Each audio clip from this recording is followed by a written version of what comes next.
আপনি হাতে ধরে পায়ে ধরে গো নবী, আপনি আমার জন্য আপনার সুব্বা মুবারক দিবেন নি কোন? আল্লাহর নবী ডাক দিয়ে খাদিজা রে, তুমি আমি নবীর জন্য তোমার সম্পদ বিলীন করে দিলে।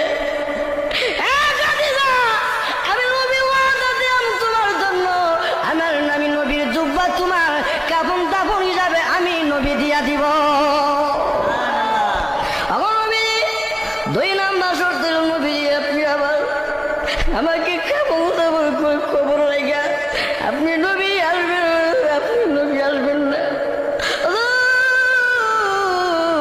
খবরে সওয়াল জবাবের উত্তর না দেওয়া পর্যন্ত ওগো নবীজি আপনি আমার খবর থেকে আসবেন